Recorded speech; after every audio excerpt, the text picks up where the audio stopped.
नमस्कार, मैं हूं आपके साथ कोमल सिसोदिया और आप देख रहे हैं द न्यूज लॉन्चर।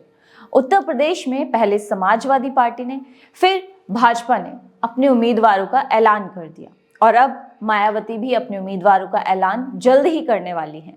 बताया जा रहा है कि नामों की सूची मायावती के पास आ चुकी है और मायावती की सहमति मिलते ही अगले कुछ दिनों में ऐलान हो सकता है।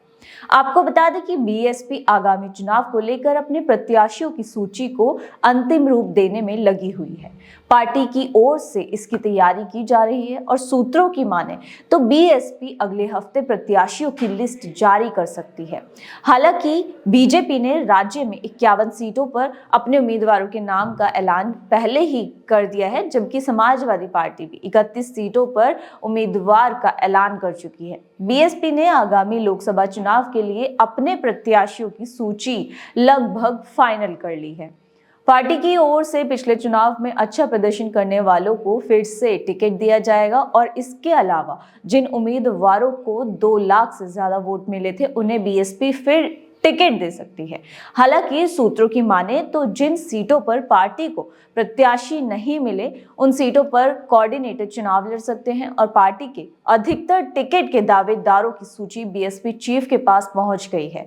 पिछले दिनों मायावती ने उम्मीदवारों को लेकर कहा था कि बीएसपी राजनीतिक दल के साथ ही परम पूज्य बाबा साहेब डॉक्टर भीमराव अंबेडकर के आत्मसम्मान और स्वाभिमान के मिशन को समर्पित मूवमेंट भी है, जिस कारण इस पार्टी की नीति और कार्यशैली देश की पूंजीवादी पार्टियों से अलग है, जिसे ध्यान में रखकर ही चुनाव में पार्टी के उम्मीदवार भी उतारती है।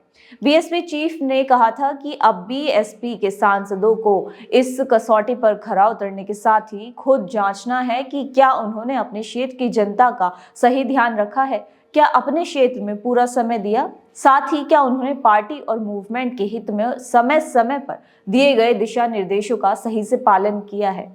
उन्होंने कहा था कि ऐसे में अधिकतर लोकसभा सांसदों का टिकट दिया जाना क्या संभव है, खासकर तब जब वो खुद अपने स्वार्थ में इधर उधर भटकते नजर आ रहे हैं और नेगेटिव चर्चा में है।